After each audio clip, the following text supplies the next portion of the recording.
안녕하세요. 사연 읽어주는 남녀입니다. 오늘도 와주셔서 감사드리며, 그럼 오늘의 사연 바로 시작하겠습니다. 안녕하세요. 아빠를 그 누구보다 존경하고 사랑하는 40대 여자입니다. 저는 7살, 너무도 어린 나이에 엄마를 사고로 여의었어요. 워낙 오래전 일이라 이젠 그때의 상황도 엄마의 얼굴마저도 흐릿한데요. 아직도 기억에 생생한 건 딱 하나예요. 바로 엄마를 찾으며 엉엉 우는 저를 꽉 끌어안고 달래주던 아빠의 너른 품이었죠. 은희야, 또 울지 마. 괜찮아. 아빠가 있잖아. 가엾은 우리 아가. 아빠가 엄마 못 가지. 우리 은희 꼭 행복하게 해줄게. 아빠는 그 약속을 지키셨어요. 그 나이 때 남자들이 다 그렇듯이 아빠도 자기 손으로 계란 프라이 하나 해본 적이 없는 분이었는데요. 엄마가 돌아가신 뒤로는 늘 손수 제 밥상을 차려주셨고요. 소풍 땐 옆구리가 터진 모양은 좀 별로지만 맛만큼은 최고였던 김밥 도시락도 싸주셨죠. 그뿐만이 아니에요. 당시 아빠가 하던 일은 화물차 운전이었는데요. 아시는 분은 아시겠지만 이 일이 장거리에 새벽 운전이 많아 체력적으로 부담이 커요. 일하는 만큼 벌기 때문에 잘 쉬지도 못하고 말이죠. 아빠 역시 한 푼이라도 더 벌겠다고 어지간해선 휴일을 만들지 않았는데요. 제 학예회나 운동회가 있는 날만큼은 예외였어요. 전날 밤샘 운전을 했더라도 꼭 학교에 커다란 꽃다발이나 간식 같은 걸 들고 와주셨죠. 그런 아빠가 있는데 어떻게 외롭고 슬플 틈이 있었겠어요. 물론 엄마의 빈자리를 아예 느끼지 못했다고 하면 거짓말이겠지만 그래도 아빠 덕분에 구김살 없이 밝게 행복하게 자랄 수 있었네요. 하지만 인생사 세옹지마라고 어느 겨울 또다시 저희 부녀에게 예기치 못한 불행이 찾아왔습니다. 당시 전 19살이었는데요.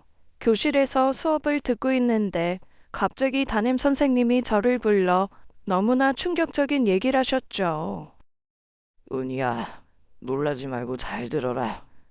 네 아버지가 교통사고가 났다는구나. 선생님이 지금 병원까지 데려다 줄 테니까 얼른 가방 챙겨 나오거라. 무슨 정신으로 병원까지 갔는지 모르겠어요. 선생님 손에 이끌려 병원에 도착하니 아빠는 이미 수술실 안으로 들어간 후였고요. 저는 피말리는 심정으로 그 앞에 서 있을 수밖에 없었어요. 수술 중이던 의사 선생님이 잠시 밖으로 나와 아빠의 상태를 설명해 줬는데요. 머리와 다리를 너무 심하게 다쳐서 목숨을 장담할 수 없다고 하더군요. 하늘에 계신 엄마에게 빌고 또 빌었던 것 같아요. 제발 아빠를 지켜달라고, 아직은 데려가지 말아달라고 말이에요. 그 기도가 통한 걸까요? 다행히 아빠의 수술은 성공적으로 끝났고요. 아빠는 목숨을 건질 수 있었습니다. 물론 완벽한 성공은 아니었어요. 아빠의 한쪽 다리가 완전히 못쓰게 되어버렸으니까요. 차 바퀴에 깔려 무릎 아래로 뼈와 근육이 완전히 뭉개져 버렸는데 이미 신경이 죽어 되살릴 수가 없다고 하더군요. 사람 마음이 참 간사하죠. 아빠 목숨이 바람 앞에 촛불처럼 위태로울 땐 제발 살려만 달라고 빌었는데 막상 아빠가 눈을 뜨니 그때부턴 망가진 다리에 대한 걱정과 슬픔이 몰려왔습니다. 아빠 역시 당신의 상황을 좀처럼 받아들이지 못하셨어요. 은희야, 아빠 이제 어떡하지? 지금까지 이 두 다리로 열심히 뛰며 우리 딸 먹여 살렸는데 이제 네 집만 되겠구나. 짐은 무슨 이상한 소리 하지 말고 얼른 내 어깨나 잡아. 화장실 가고 싶다며. 봐봐. 이제 너나 다른 사람 도움 없인 화장실도 못 가는 몸이 됐잖아. 이런 다리로 화물차 운전을 또 어떻게 하겠냐. 차라리 확 죽고 말걸. 괜히 살아서 앞길 창창한 우리 딸한테 방해만 되게 생겼네. 급기야 아빠는 기적적으로 목숨을 구한 것마저 비관하기에 이르렀어요. 아빠의 심정을 이해 못하는 건 아니었지만 괜히 살았다는 말엔 울컥 화가 나더군요. 아빠 지금 그걸 말이라고 해? 내가 아빠까지 엄마처럼 갑자기 하늘나라로 가버릴까봐 얼마나 무서웠는데. 나한테 가족이 아빠 말고 또 누가 있는데. 회갓집하곤 엄마 죽고 왕래도 안 하지. 할머니 할아버지는 나 태어나기도 전에 돌아가셨지. 아빠 없으면 난 천의 고아나 다름없어. 아빠는 내가 평생 외롭고 쓸쓸하게 살았으면 좋겠어? 아, 윤희야. 아빠 말은 그게 아니라. 됐으니까 다신 내 앞에서 죽을 걸 그랬다는 둥 이상한 소리 하지 마. 그럼 그땐 내가 콱 죽어버릴 거니까. 난 아빠 없이 못 살아. 못 산다고. 급기야 저는 가슴을 치며 엉엉 울기 시작했어요. 당황한 아빠가 그런 저를 달래주려고 하다 그대로 침대에서 떨어졌는데요. 엄청 아팠을 텐데도 아랑곳 않고 저부터 달래려고 하더군요.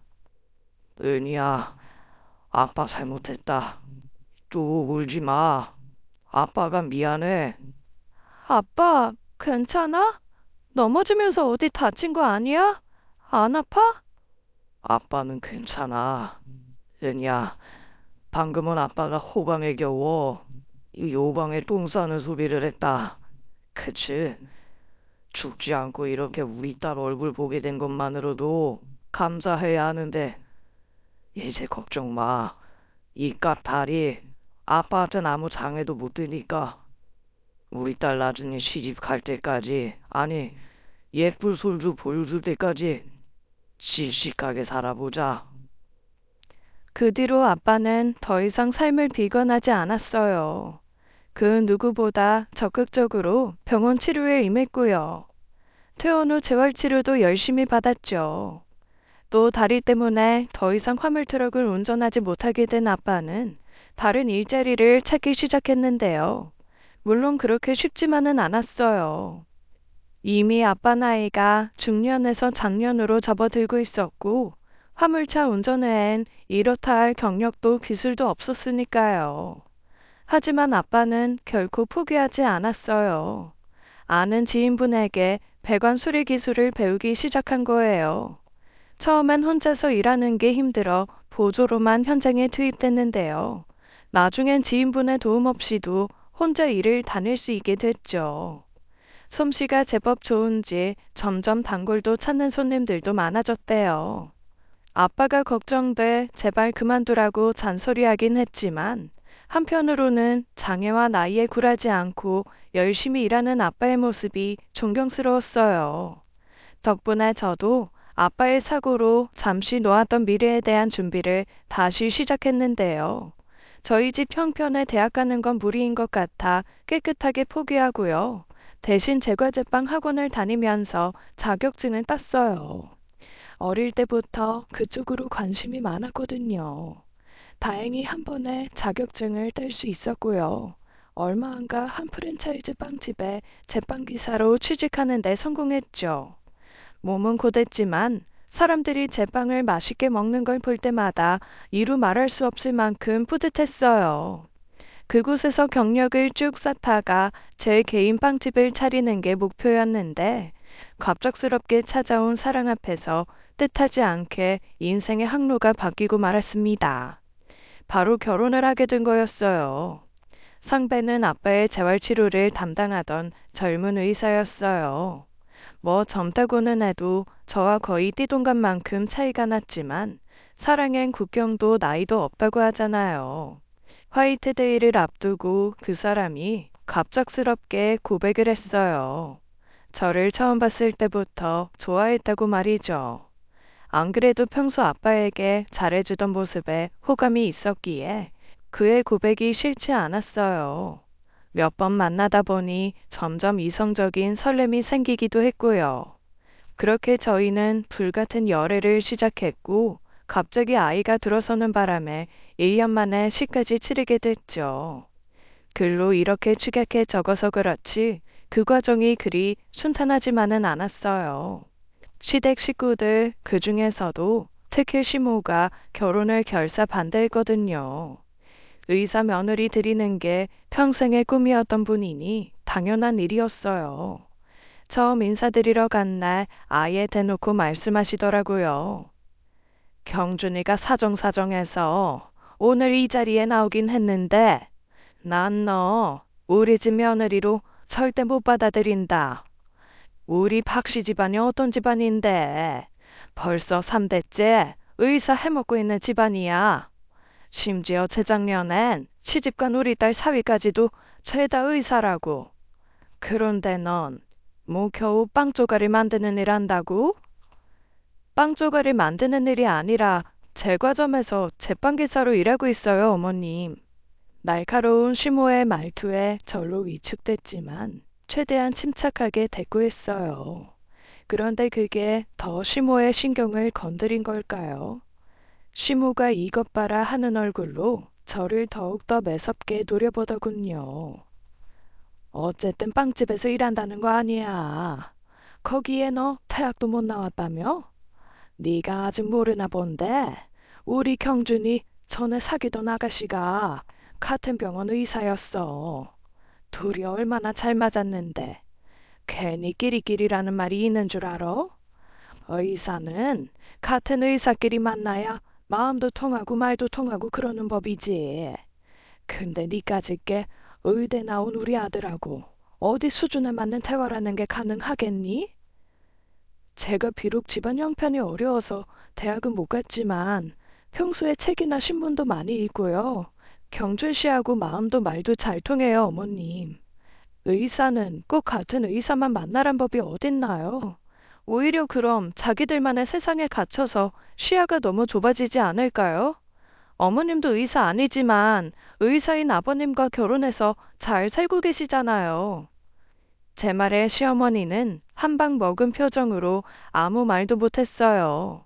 그러자 옆에서 잠자코 상황을 지켜보던 시부가 너털 웃음을 터뜨리더군요. 아이, 누가 우리 아들이 고른 여자 아니랄까봐 아주 똑부러지네. 합격이야, 합격. 여보, 합격은 무슨 합격이에요. 말했잖아요. 난 경준이 짝으로 같은 의사 아니면 절대 싫다고. 이 사람도 참, 집안에 순 의사뿐인 사람들만 있으면 무슨 재미가 있겠어. 나도 의사, 경준이 경희도 의사, 하나뿐인 사위도 의사인데 당신은 외롭지도 않아. 나 빵 만드는 며느리 좋은데 왜? 집안의 결정권자는 누가 뭐래도 시부였는데요. 그런 시아버지가 절 마음에 들어 있으니 사실 이미 게임은 끝난 거라고 봐야 했죠. 물론 시모도 허수아비처럼 가만히 있진 않았어요. 결혼을 허락하는 조건으로 합가를 내걸었죠. 남편은 조심스럽게 제 의견을 먼저 구했는데요. 어차피 아이가 어느 정도 크면 독립할 생각이었기 때문에 순순히 좋다고 했어요. 아빠와 단둘이 외롭게 살았기 때문일까요? 대가족에 대한 로망이 있기도 했고요.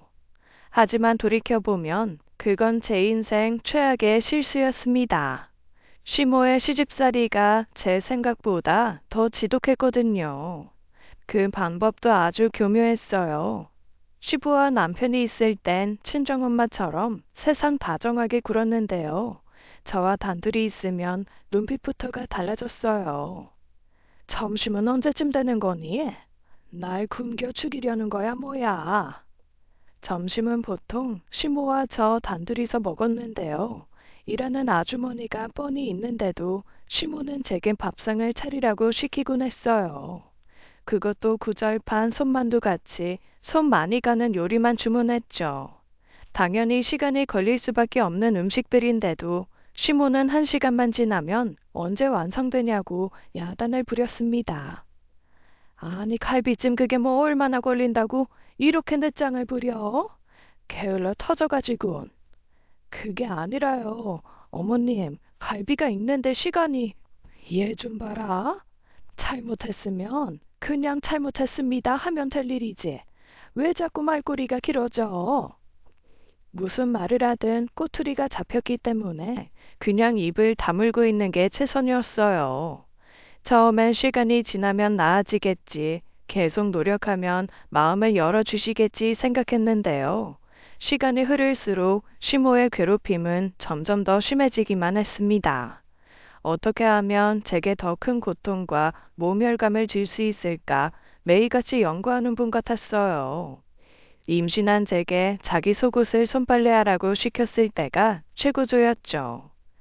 이거 다 메이커에 있는 비싼 거야. 살살 제대로 빨아둬. 어머님, 망에 넣고 세탁기 약하게 돌리면 안 될까요? 너는 내가 아주 우습니? 뭘 시키면 그냥 매하면 되지 왜 자꾸 딴지를 걸어? 저도 손빨래하고 싶은데 배가 당겨서. 뭐만 시키면 아주 그놈의 뱃속에 타령. 임신한 게 아주 유세야. 그치? 비아냥거리던 시모가 손가락으로 제 배를 쿡 찔렀어요. 뱃속 아이가 놀랐는지 움직이는 게 느껴져 재빨리 배를 뒤로 뺐죠.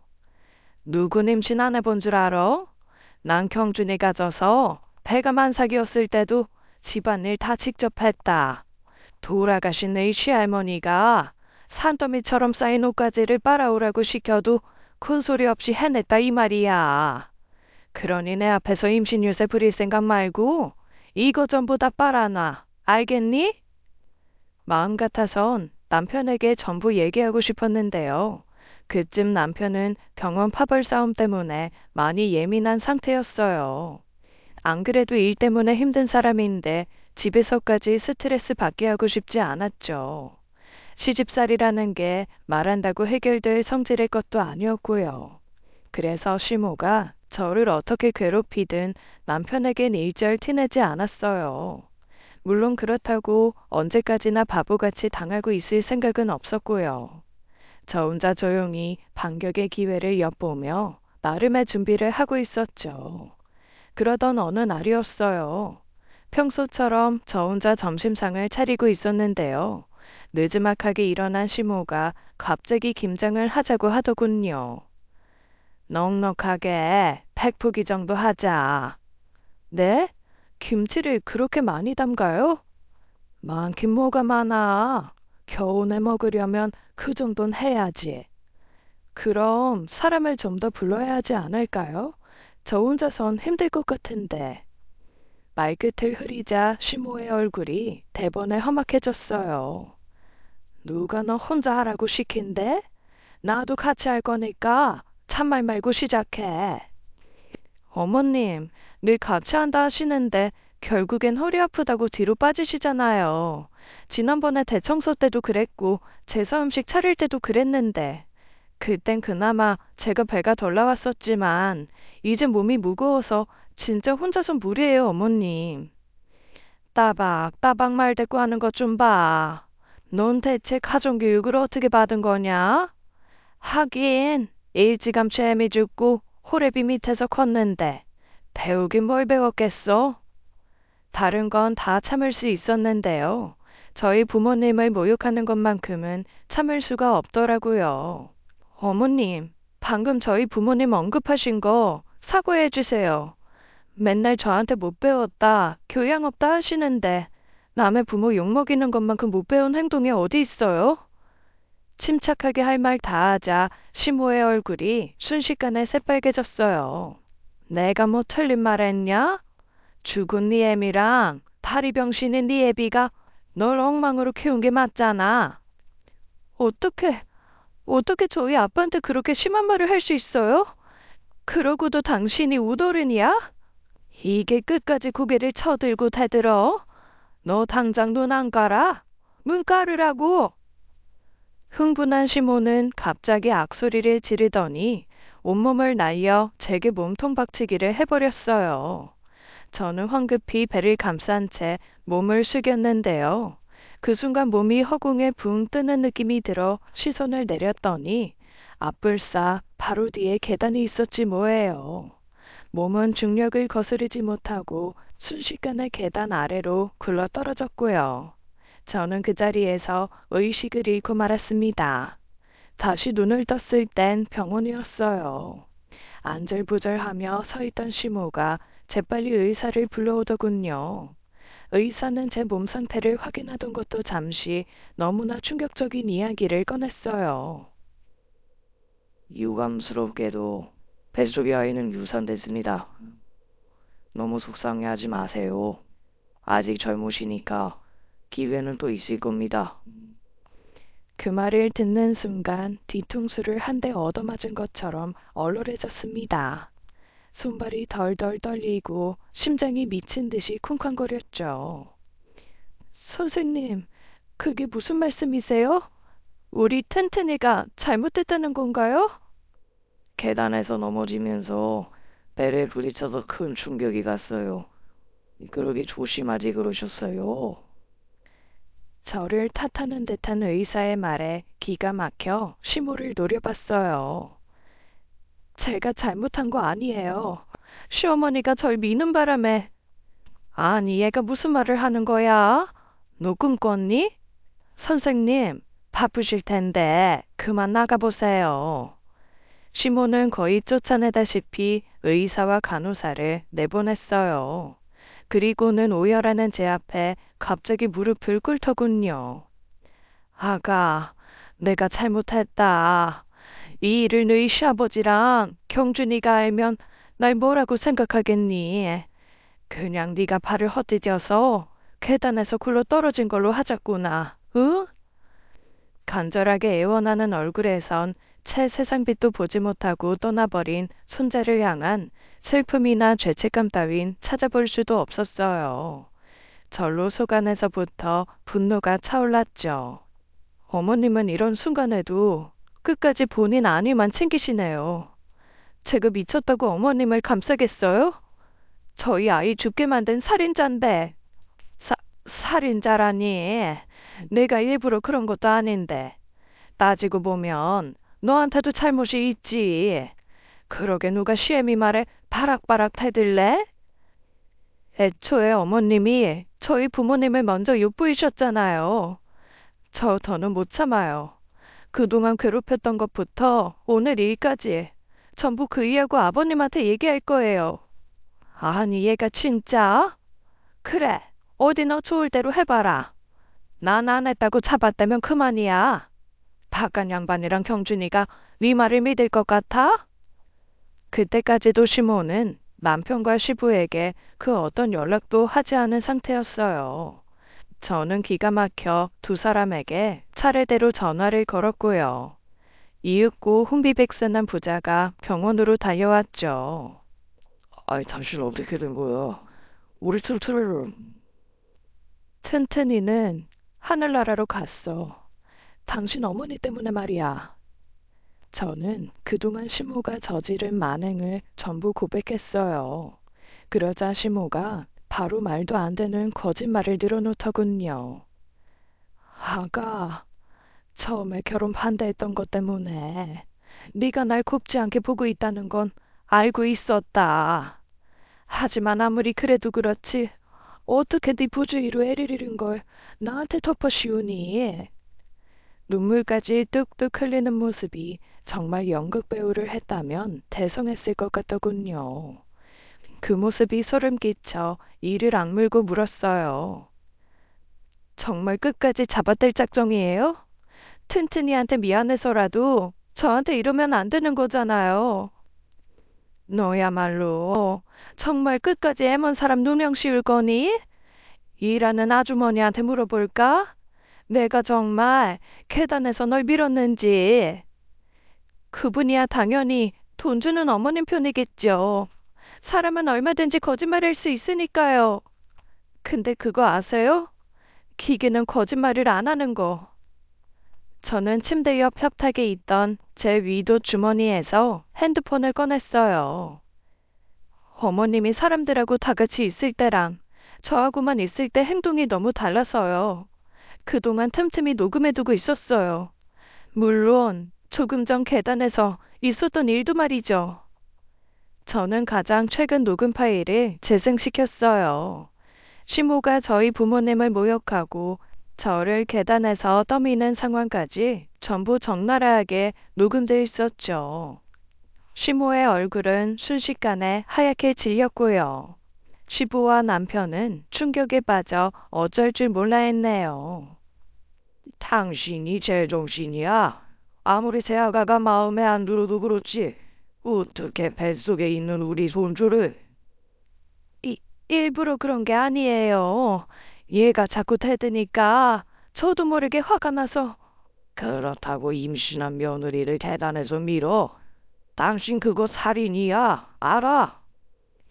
시부의 벼락 같은 고함에 시모는 덜덜 떨기만 했어요. 그러자 잠자코 있던 남편이 갑자기 달려들어 시모의 뺨을 때렸죠. 시모가 충격에 두 눈이 커다래져선 남편을 바라봤어요. 경준아, 너 지금 날 때린 거냐? 마음 같아선 흠심해주고 싶은 걸 참은 거니까 감사한 줄 아세요. 그리고 다신 이 사람이랑 제 얼굴 볼 생각도 하지 마시고요. 저는 오늘부로 당신 아들 아니니까. 일부러 그런 게 아니다. 그래도 내가 네 하나뿐인 애인데 고작 네 마누라 때문에 나랑 연을 끊는다는 게 말이나 돼? 일부러 그런 게 아니면 죄가 아니게 되나요? 다신 당신 얼굴 보고 싶지 않아요. 이만 가주세요. 내 눈앞에서 썩 꺼지라고요. 남편은 그 자리에서 시모를 내쫓았고요. 제 앞에 무릎을 꿇고 뜨거운 눈물을 흘렸어요. 미안해 여보. 내가 진작에 알아챘어야 하는 건데 그랬다면 우리 튼튼이 이렇게 허무하게 가진 않았을 텐데. 남편의 품에 안겨 얼마나 울었는지 모르겠어요. 그렇게 저희는 첫 아이를 하늘로 떠나보냈습니다. 퇴원 후 바로 시댁을 나와 새 신혼집을 구했죠. 시부 역시 손자를 잃게 만들고 집안을 파탄낸 시모를 끝내 용서할 수 없었나 봐요. 얼마 안가 두 분의 이혼 소식이 들려왔습니다. 시모는 홀로 서기를 하겠다며 가게를 차렸는데요. 하필이면 빵집을 차렸더군요. 빵이나 만든다고 절 그렇게 무시할 땐 언제고요. 하지만 이미 남보다 못한 사이가 됐으니 더는 신경 쓰지 않았네요. 먼저 떠나버린 아이가 저를 살펴봐 준 걸까요? 그 뒤로 삶은 놀라울 만큼 평온하게 흘러갔습니다. 더는 시모의 괴롭힘에 시달릴 일도 없었고요. 남편은 한층 더 제게 지극정성이었어요. 몇 년 뒤엔 남편과 저를 반씩 닮은 예쁜 딸도 태어났습니다. 그러나 행복은 그리 길지 않았어요. 언젠가부터 남편이 조금씩 이상해지기 시작했거든요. 제법 짬이 찬 뒤로는 나름 퇴근 시간도 빨라졌는데 다시 집에 자정이 돼서야 돌아오기 시작했어요. 응급이니 뭐니 이런저런 일로 아예 안 들어오는 날도 많아졌고요. 처음엔 정말 일 때문에 힘든 줄 알았어요. 그래서 안쓰러운 마음에 따로 보약도 지어 먹이고 밥상도 좀 더 신경 써서 차렸죠. 하지만 여자의 촉이라고 해야 할까요? 문득 남편의 늦은 귀가가 단순히 일 때문이 아니겠다는 생각이 들더군요. 늘 잠자리에 적극적이던 사람이 피곤하단 핑계로 저를 건드리지 않는 것도 그랬고요. 고민하다 남편이 씻는 틈을 타 핸드폰을 몰래 뒤져봤는데요. 특별한 건 없었는데 동료들과 문자로 약속을 잡은 게 눈에 띄더라고요. 제게 수술 때문에 늦게 올 것 같다고 했던 바로 그날이었어요. 딱 시간과 장소만 주고받았기에 동료들과 만나서 뭘 한다는 건지 짐작조차 할 수가 없었습니다. 망설이다 그날 딸아이를 친정아빠한테 맡겨두고요. 저는 병원 앞에서 기다리다 퇴근하는 남편의 뒤를 쫓았어요. 역시나 남편은 집과 정반대 방향으로 차를 몰더군요. 심지어 고속도로까지 타더라고요. 한참을 달리고 달려 남편과 동료들이 도착한 곳은 외딴 곳에 있는 작은 비닐하우스였어요. 더는 아무도 사용하지 않는지 잔뜩 낡아 폐가처럼 보이는 곳이었는데 다들 익숙하다는 듯이 그 안으로 들어가더군요. 도대체 이런 곳에서 뭘 하는 거야? 덜덜 떨리는 손을 애써 부여잡고 저도 조심스럽게 차에서 내렸습니다.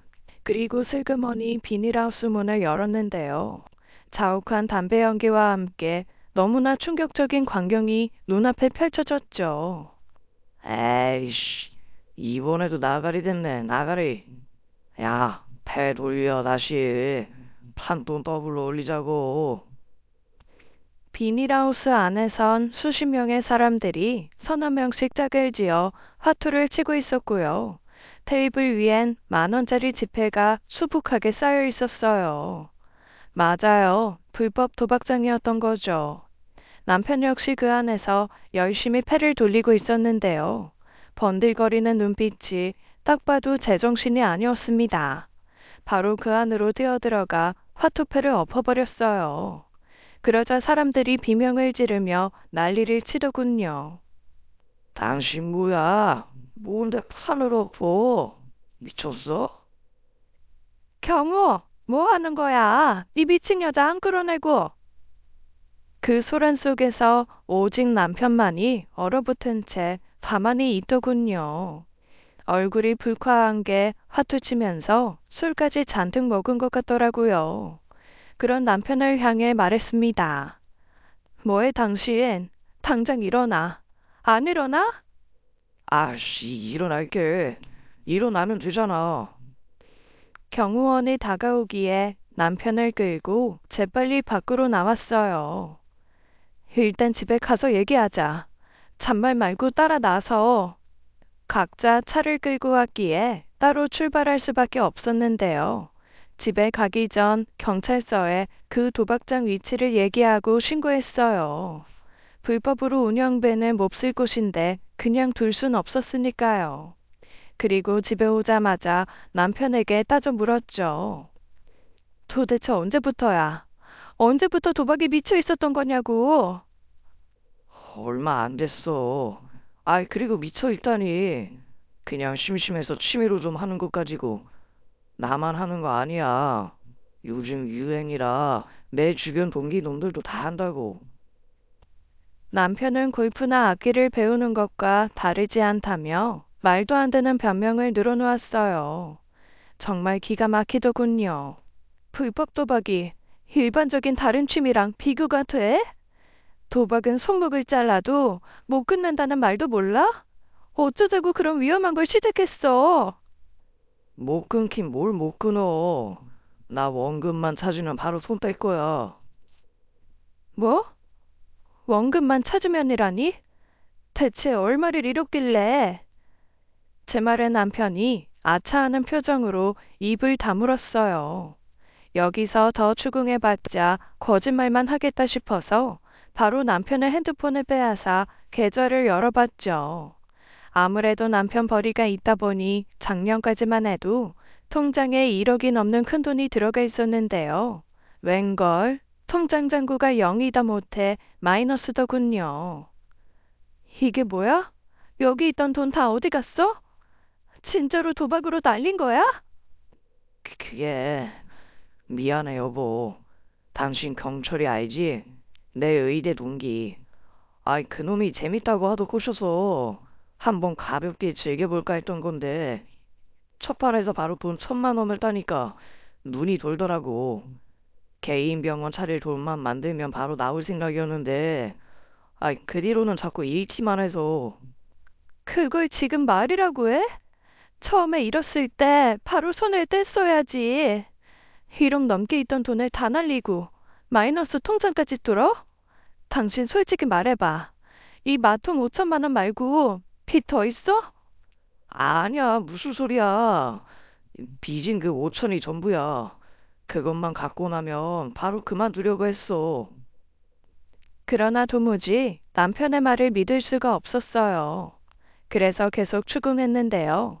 나중엔 남편도 적반하장식으로 화를 내더군요. 아이, 그만 좀 해.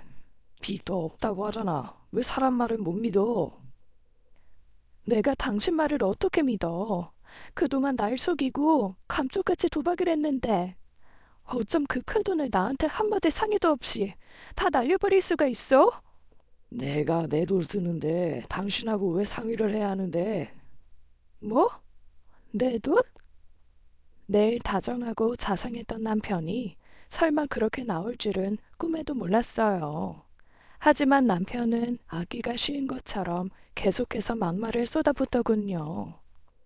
그래, 내가 뭐 못할 말했어? 당신 나랑 결혼하고 자기 손으로 10원 한 장 안 벌었던 거 사실이잖아. 남들이 처가 잘 만나서 병원도 차리고 철마다 해외여행도 다닌다는데 신남 언제까지 병원장 눈치 보면서 뺑이나 쳐야 하는데. 남편이 진작부터 개인 병원을 차리고 싶어 했던 건 알고 있었어요. 하지만 병원 차린다는 게 한두 푼 드는 것도 아니고 그즈음에 시부 병원 운영이 악화돼서 도움을 받을 수 있는 형편도 아니었거든요. 저희 친정이야 말할 것도 없고요. 그것 때문에 힘들어한다는 건 알고 있었지만 설마 남몰래 저를 원망하고 있었을 줄이야. 순식간에 정이 확 떨어지더군요. 그래서 당신이 도박하게 된 게 결국은 가난한 친정돈 내 탓이라는 거네? 아니, 내 말 뜻은 그게 아니라. 됐어. 더 길게 말할 것도 없다. 우리 이혼하자. 유진이는 내가 키울 거니까 넌 보지 마. 뭐? 아이, 갑자기 이혼은 무슨 이혼이야? 흥분해 날뛰는 남편을 두고 안방으로 들어가 짐을 챙겼어요. 저를 말리려던 남편도 나중엔 포기했는지 오히려 바락바락 악을 쓰더군요. 그래, 이혼하자고 하는 누가 무서울 줄 알아? 난 의사고 당신은 비릴 친정도 없는 다 늙은 아줌마야. 이혼하면 누가 손해인데? 글쎄, 과연 내가 손해일까? 어쨌든 다신 나 볼 생각하지 말고 이혼 서류 우편으로 보낼 테니까 거기에 사인이나 해둬. 당신 정말 끝까지 이럴 거야? 나랑 헤어지고도 잘 살 수 있을 것 같냐고. 발병신 아빠의 젖먹이 딸이 당신한테 나한테 돈을 갖다 줄 것 같아? 남편 입에서 친정아빠에 대한 모욕이 쏟아져 나온 순간 한 가닥 남아있던 제 머릿속 이성의 끈이 끊어졌어요. 저는 그대로 달려가 남편의 뺨을 후려쳤죠. 너도 천박하고 할 말 못할 말 못 가리던 네 엄마랑 똑같구나. 한 번만 더 우리 아빠에 대해 그딴 식으로 말해봐. 그땐 나도 가만히 있지 않을 거니까. 자, 당신이 가만 안 있으면 뭐 어쩔 건데? 제 서슬에 잔뜩 쫀 남편을 한 대 더 때려주고 집을 나왔어요. 그리고 바로 택시를 타고 친정으로 달려갔죠. 그런데 웬걸 아빠는 혼자가 아니었어요. 집에 아빠 또래의 여성분이 같이 있더군요. 아빠, 이분은 누구야? 아이, 그게 내 아빠 친구인데. 아이, 근데 넌 이 시간에 어쩐 일이야? 이 유진이는 내일 데리러 오는 거 아니었어? 석호 씨, 전 일단 오늘은 먼저 가볼게요. 다른 분도 나중에 봬요. 심상치 않은 분위기를 느꼈는지 아주머니가 먼저 자리를 피해줬어요. 딱 봐도 아빠와 단순한 친구 사이가 아닌 것 같았지만 그건 나중에 다시 생각하기로 했죠.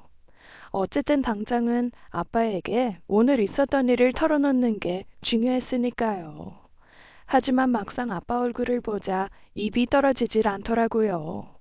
속상해 하실 게 뻔한데 이혼이 확실해지면 그때 이야기할까 싶더라고요. 야, 아이, 너 대체 왜 그래? 혹시 박서방하고 싸운 거야? 아냐, 싸우긴. 볼일이 생각보다 일찍 끝나서 유진이 데리러 온 거야. 나 갈게 아빠. 유진이 봐줘서 고마워. 그렇게 딸을 데리고 친정을 나왔어요. 다시 집으로 돌아가고 싶진 않아 각별하게 지내던 친구에게 연락했죠. 혼자 살고 있던 친구는 흔쾌히 저를 받아줬고요. 남편과 이혼하고 살 거처를 구할 때까지 신세를 지기로 했죠. 이튿날 뒤늦게 술에 섞인 남편이 전화해서 싹싹 빌었지만 저는 흔들리지 않았어요. 도박은 둘째치고 아빠를 그렇게 모욕한 건 아무리 술김이었다지만 내심 그렇게 생각하고 있었단 증거였으니까요. 하지만 남편은 절대 이혼할 수 없다며 버텼고요. 결국 합의 이혼에 실패하고 소송까지 가게 됐죠. 그때만 해도 꿈에도 몰랐어요.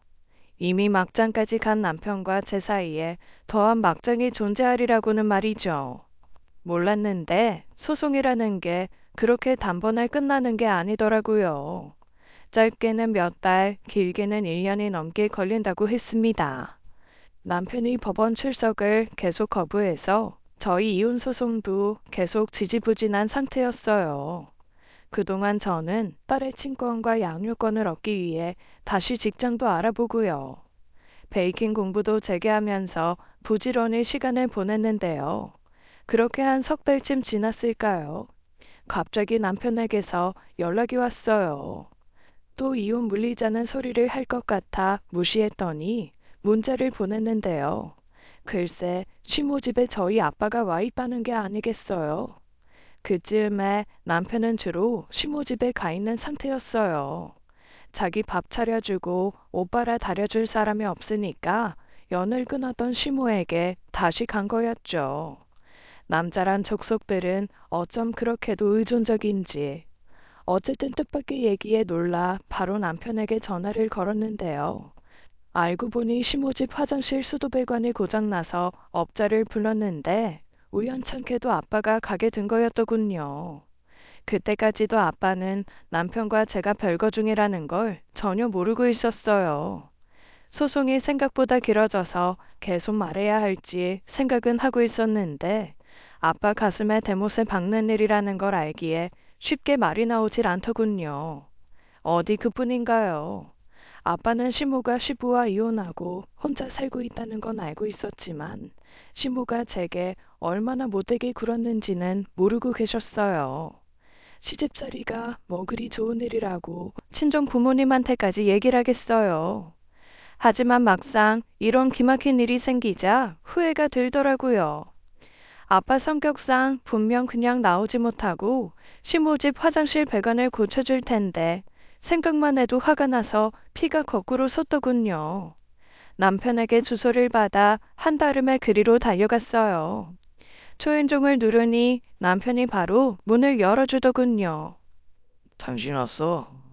아버님 지금 술이 거의 다 끝났어. 뭐? 진짜 아빠한테 배관 수리를 시켰단 말이야? 그냥 보내라고 했잖아. 아버님이 최고도 하고 가시겠다는데 어떡해. 그리고 아버님이 아직 우리 일 모르시는 것 같던데 혹시 당신 나하고 진심으로 이혼할 마음은 없는 거지? 헛소리하지 말고 비켜. 아빠만 데리고 바로 나갈 거니까. 눈물 대는 남편을 밀치고 집 안으로 들어갔어요. 시모 성정에 우리 아빠를 그냥 곱게 둘까 싶어 불안했는데요. 아니나 다를까 화장실 안에서 뻘뻘 땀을 흘리며 일하는 아빠를 시모가 문 앞에서 팔짱까지 끼고 곱지 않은 눈길로 쏘아보고 있더군요. 바카사돈, 잘 좀 해보세요. 30분이면 끝난다더니 30분은 진작에 지났거든요. 하수구 냄새가 여기까지 나는데 역해서 원. 아유, 죄송합니다. 배관이 생각보다 더 녹슬어 있어서 금방 끝나니까 거실에서 기다리고 계세요. 아니면 문을 닫고 작업할까요? 됐어요. 안 보이는 데서 제대로 할 줄 어찌 알고요. 원래 수리업자들이라는 게 다 그렇잖아요. 고용주가 조금만 눈 돌리면 바로 게으름 부리는 족속들이죠. 마치 과거에 저를 시집살이 시키듯 아빠를 하대하는 시모를 보고 있자니 눈이 확 돌았어요. 그대로 달려가 시모를 밀치고 아빠에게 다가갔죠. 아빠, 여기서 뭐 하는 거야? 얼른 나가자, 어? 아유, 은희 네가 여긴 어떻게 알고 왔어? 박서방이 연락했냐? 이거 참 연락하지 말라니까. 됐고 빨리 나와, 아빠. 이 집구석 일해줄 필요 없다고. 인서가 왜 그래? 바깥 사돈하고 그렇게 됐어도 안 사돈은 여전히 안 사돈인데 이 시어머니한테 그렇게 말하면 못 쓰지. 내가 괜히 그러는 게 아니야. 다 얘기할 테니까 일단 집에 가자, 아빠. 그렇게 아빠와 얼마나 실랑이를 하고 있었을까요? 갑자기 시모가 끼어들었어요. 너는 오랜만에 나보면서 인사도 안 하니? 저희가 인사할 사이는 아니지 않나요? 금방 갈 거니까 신경 끄세요. 너 여전히 시건방진 건 똑같구나. 아, 어머니 왜 그러세요? 이리 오세요. 눈치를 보던 남편이 부들대는 시모를 때리고 거실로 피했어요. 그 사이 아빠는 수리를 마치고 공구를 정리하기 시작했죠. 일에 집중하느라 저와 시모가 나눈 대화는 못 들은 것 같더라고요. 그런 아빠를 닭발에 같이 막 현관을 나서려는데 아빠가 갑자기 배를 부여잡는 게 아니겠어요. 아빠, 왜 그래? 어디 아파? 아유, 이 낮에 점심 먹은 게 잘못됐나 보다. 아이, 사부인, 죄송하지만 잠깐 화장실 좀 쓸 수 있을까요? 아빠의 정중한 부탁에도 시모는 얼굴을 확 구겼어요. 네? 확 기가 막혀? 어디 배관공이 고객 화장실을 쓰겠다고 해요? 미친 거 아니야? 더럽게 진짜. 제가 괜한 말을 꺼냈나 보군요. 실례했습니다. 아유, 니야, 얼른 가자. 시모의 날카로운 반응에 당황한 아빠가 민망해하면서 허둥지둥 밖으로 나갔어요. 저는 그런 아빠를 먼저 보내고 시모에게 다가갔죠. 이봐요. 당신 진짜 너무한 거 아니야? 수리 기사는 사람도 아니야? 일하다 화장실 좀 쓸 수도 있지. 더군다나 당신 사돈인데 그따위로밖에 말 못해? 사돈은 무슨? 양반 집에서 머슴하고 변소 같이 쓰는 거 봤니? 급하면 그냥 밖에서 싸라고 해. 어디 철름발이 주제 대대손손 의사하고 있는 우리 집 화장실을 쓰겠대? 시모의 모욕적인 언사를 더는 참을 수 없었어요. 그래서 그대로 달려들어 뺨을 후려쳤죠. 악에 바친 시모가 똑같이 갚아주려고 손을 뻗었는데요. 애초에 다 늙은 노친네 제 상배가 들리 만무했어요. 시모의 손을 획 잡아 밀어버리고 연거푹 뺨을 때려줬네요. 그러자 지켜만 보던 남편이 허둥지둥 저를 말리더군요. 당신 미쳤어? 아무리 그래도 내 엄마인데 어떻게 손을 이렇게 함부로 올려? 이혼하기 싫다고 잘못했다고 싹싹 빌 때는 언제고 지 엄마한테 함부로 하는 건 못 참겠나 보더라고요. 저희 친정아빠가 당하고 있을 땐 가만히 보고만 있었으면서 말이에요. 꼴도 보기 싫어 남편을 획 떠밀고 시모를 향해 다시 말했어요. 양반집 같은 소리 안 해. 시부하고 이혼당하고 가진 거라곤 꼴랑 이 다 쓰러져가는 빌라랑 가게가 전부인 주제에 당신의 의사 사모일 때나 잘 나갔지. 지금은 뭐 볼 거 있는데? 그 잘난 다른 사모 친구들도 더는 안 만나준다며? 남편에게 전해들었던 내용을 그대로 읊으며 비아냥거리자 시모는 분노로 부들대며 어쩔 줄 몰라 했어요. 너 말 다 했어? 내가 왜 볼 게 없어? 내 아들이 의사인데. 너 내 아들이랑 한때 결혼해서 살았다고 착각하는 모양인데 넌 애초에 우리 아들하고 격이 맞는 짝이 아니었어. 어디 남의 집 변기나 뚫는 절름발이 딸 따위가 내 아들을 넘봐? 그래, 격이 안 맞긴 안 맞더라. 도박쟁이에 남의 장애를 비웃음거리로 여기는 그 천박함까지 누가 모전자전 아니랄까봐. 당신 아들도 당신 닮아서 재활용도 안 되는 패급 쓰레기야. 도무지 냄새나서 더러워서 같이 못 살겠더라고. 그래서 이혼하잖아. 이게 진짜? 한마디도 안 지고 꼬박꼬박. 됐고, 당신 지금 잠자는 사자의 코털을 건드렸다는 것만 알아도 내가 그냥 곱게 이혼해주려고 했는데 이젠 아니거든? 둘 다 지옥을 맛보게 해줄 줄 알아. 아이고, 니까짓 게 무슨. 우리 아들하고 갈라서서 이제 손가락만 쪽쪽 빨며 살아야 될 텐데. 끝까지 비웃는 시모를 뒤로하고 핸드폰을 꺼냈어요. 그리고 연락처에 저장된 남편 병원 원장 사모에게 전화를 걸었죠. 여보세요? 사모님, 잘 계셨죠? 다름이 아니라 제가 드릴 말씀이 있어서요. 저희 남편 말이죠. 실은 그 병원 의사들하고 요새 불법 도박장 다니느라 바쁘거든요. 그래서 일도 하는 둥 마는 둥 하고 있을 텐데 한번 확인해 보시라고요. 아, 그리고 병원 VIP들한테 수술 당겨주는 대가로 뒷돈도 받았으니까 그것도 확인해 보시고요. 남편이 병원 환자들에게 뒷돈을 받았다는 사실은 제 비장의 카드였어요. 혹시라도 남편이 딸을 포기하지 않으려 들면 그때 협박하려고 따로 흥신소를 통해 조사한 내용이었죠. 당신 미쳤어? 그럼 또 어떻게 알고? 당장 전화 끊으라고. 당황한 남편이 뒤늦게 제게 달려들어 핸드폰을 빼앗았어요. 그리고는 저를 때릴 것처럼 번쩍 손을 쳐들었는데요. 그런 쓰레기한테 맞아줄 생각은 결코 없었기에 재빨리 발을 뻗어 남편의 가랑이 사이를 걷어찼죠. 남편은 별다른 반격도 못하고 악소리를 내면서 주저앉더군요.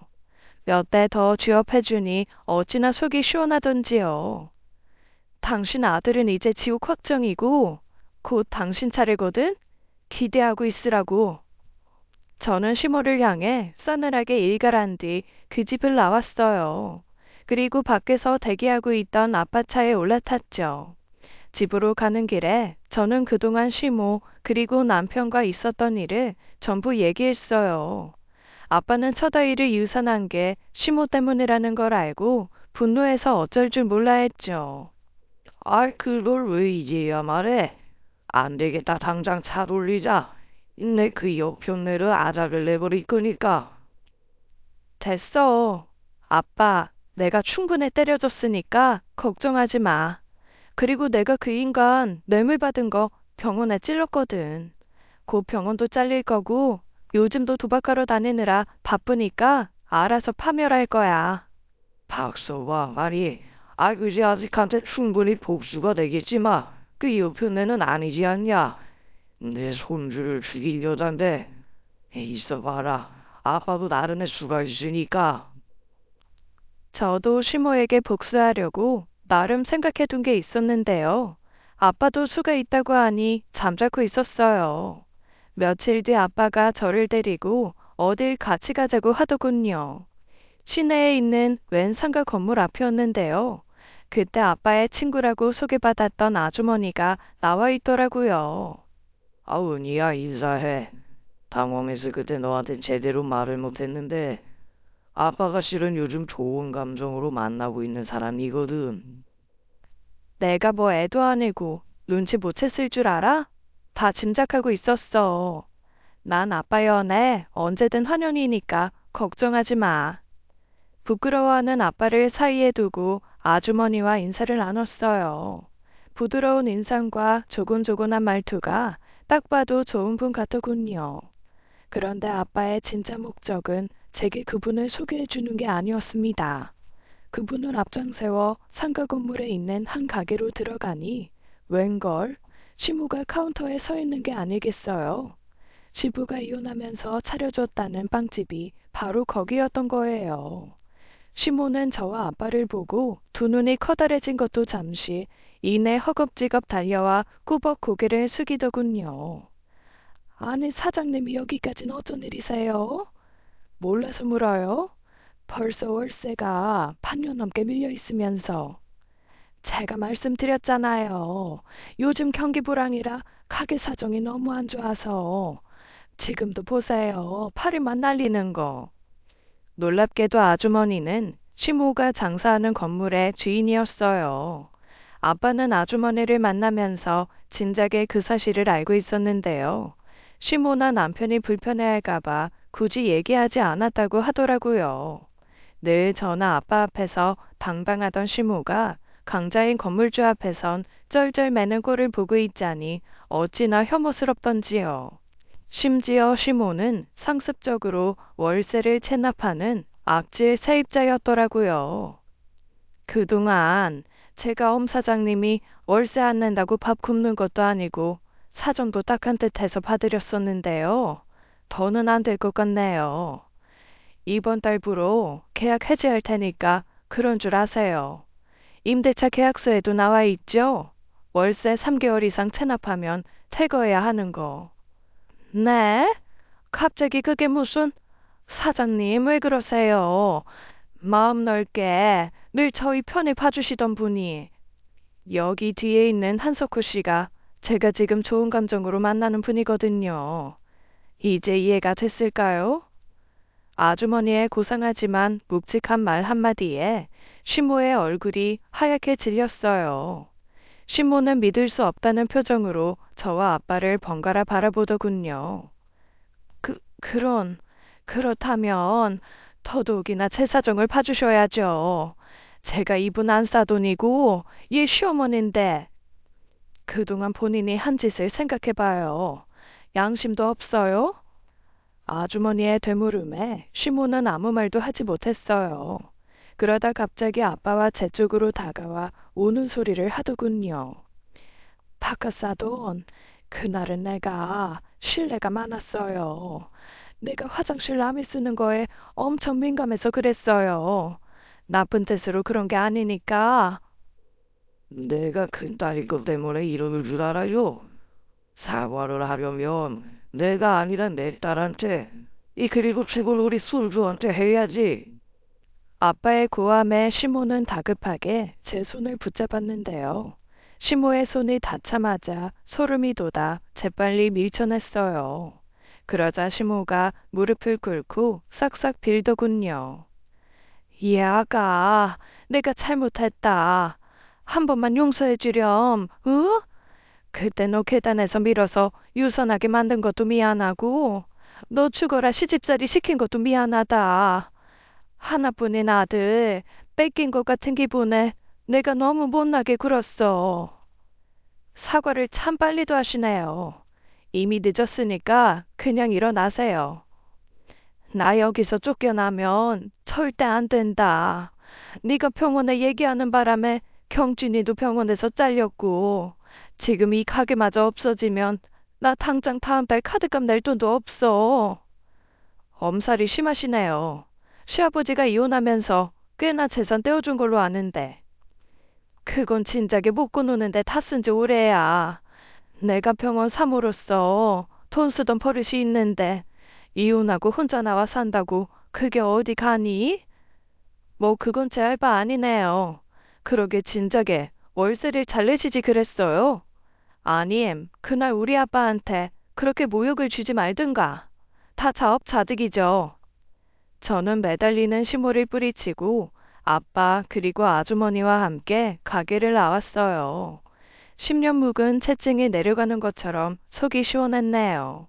그 뒤로 시모는 집을 팔아 다른 곳으로 가게를 이전했는데요. 그마저도 얼마 안 가 망하고 빚더미에 올라앉았어요.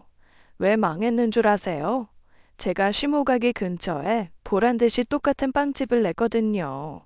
제가 더 맛있는 빵을 더 저렴하게 파는데 당연할 재간이 있나요? 그즈음에 남편과의 지긋지긋했던 이혼 소송도 끝이 났습니다. 남편은 재판에서 유책 배우자로 인정받아 제게 위자료를 줘야 했고요. 딸의 양육권과 친권도 제가 가져올 수 있었어요. 재산 분할 역시 제가 유리한 쪽으로 판결이 나왔네요. 최근에 지인 통해 남편의 근황을 전해 들었는데요. 역시나 도박을 못 끊어 시부 재산까지 죄다 날려먹고 지금은 행방불명된 상태라고 하더군요. 알고 보니 저 모르게 사채까지 쓴 것 같던데 사채업자들에게 큰일 당한 게 아닌가 싶어요. 반면 저는 잘 살고 있습니다. 빵집도 승승장구 중이고요. 좋은 남자 만나 재혼도 했네요. 아빠도 아주머니와 살림을 합친 후 깨가 쏟아지게 잘 살고 계신답니다. 인과응고라는 말은 요즘 세상에 아무 힘도 없는 낡은 유물이라 생각했는데 남편과 시모를 보면 꼭 그렇지도 않은 것 같아요. 죄짓지 않고 베풀며 살아가야겠다는 결심을 한 번 더 해봅니다. 긴 얘기 들어주셔서 고맙습니다. 모두 행복하세요. 지금까지 사연 읽어주는 남녀였습니다.